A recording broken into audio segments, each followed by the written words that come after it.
Shalom, perkenalkan kami mahasiswa Staf Kupang dari Prodi Pendidikan Agama Kristen semester 1 mendapatkan tugas UAS dari mata kuliah Filsafat Pendidikan Agama Kristen tentang membuat video pembelajaran dengan dosen pengampu Imelda Sarah Tania MPD. Perkenalkan, nama saya Indira Kasmeta, NIM 2402024. Perkenalkan, nama saya Rani Marquez, NIM 240200. Perkenalkan, nama saya Irnawati Ladahmumeha, NIM 2402012.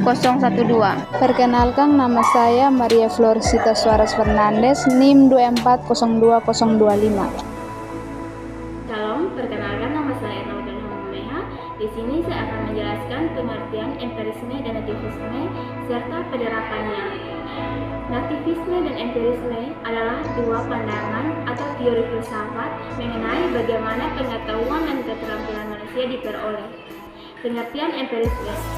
Empirisme adalah pandangan yang menyatakan bahwa pengetahuan itu berasal dari pengalaman atau indera.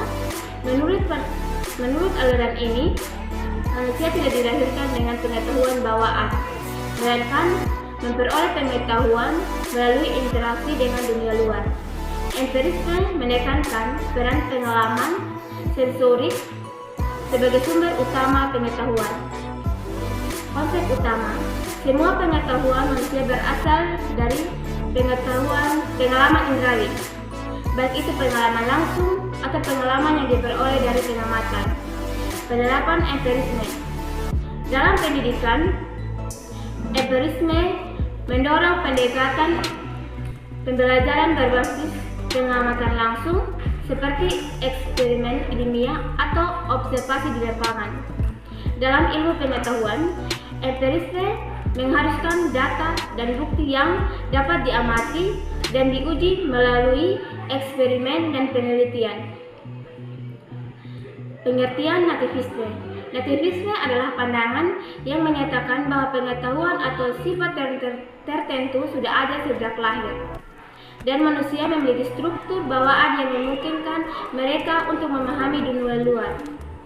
Nativisme menekankan peran faktor biologis atau genetik dan pembentukan pengetahuan. Konsep utama nativisme. Beberapa aspek pengetahuan dan kemampuan manusia tidak diperoleh melalui pengalaman, tetapi sudah ada dalam diri individu sejak lahir. Seringkali berupa kemampuan bawaan atau insting. Penerapan nativisme dalam bidang linguistik.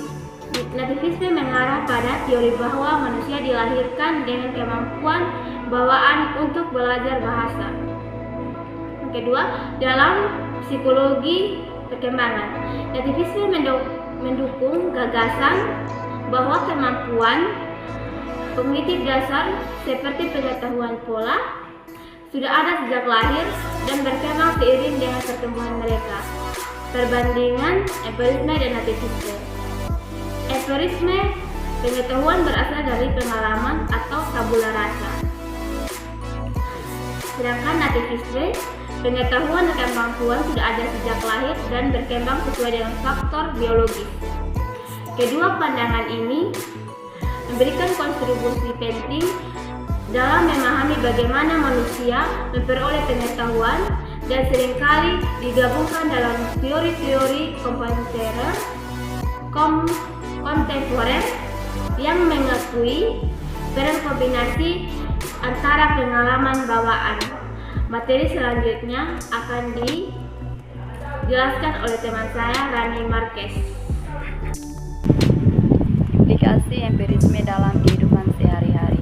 Yang pertama, pendidikan dan pembelajaran. Pembelajaran berbasis pengalaman. Empirisme mendorong pendekatan pembelajaran yang lebih praktis dan berbasis pengalaman.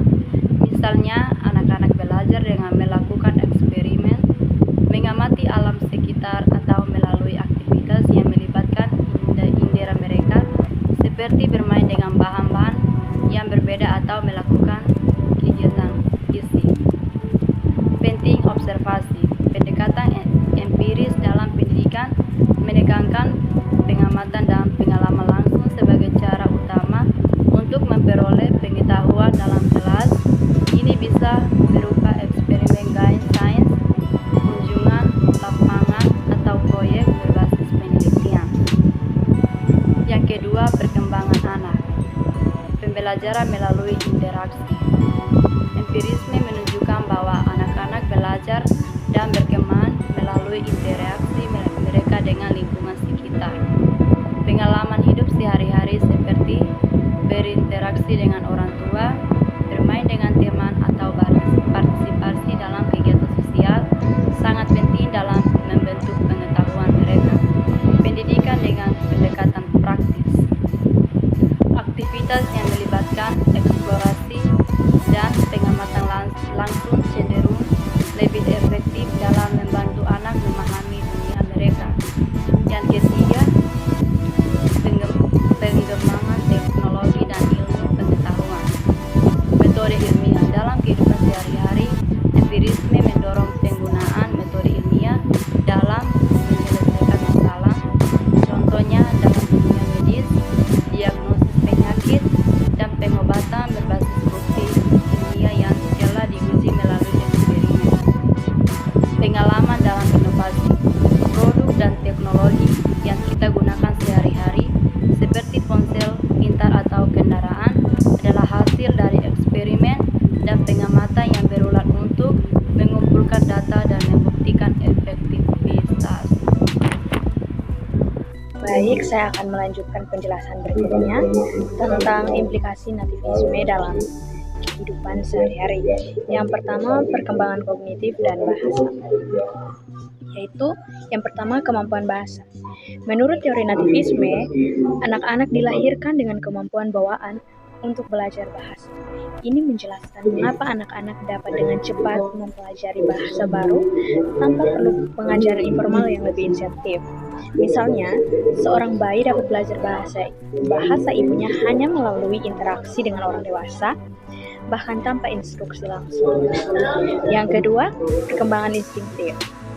Beberapa keterampilan atau perilaku manusia seperti kemampuan untuk mengenali pola atau emosi dasar, seperti yang biasa kita kenal dengan merasa takut atau rasa kasih sayang, dianggap sebagai bawaan, bukan hasil pengalaman.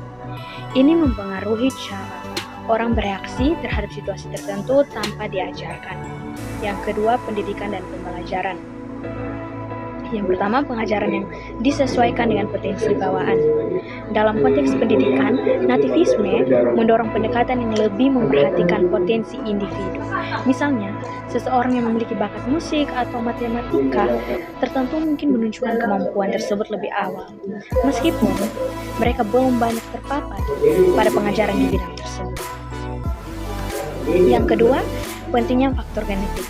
Beberapa teori pendidikan psikologi percaya bahwa pengajaran harus mempertimbangkan kemampuan alami siswa, dan oleh karena itu, teknik pembelajaran dapat disesuaikan dengan kecenderungan bawaan siswa. Yang ketiga, kesehatan dan kecerdasan emosional.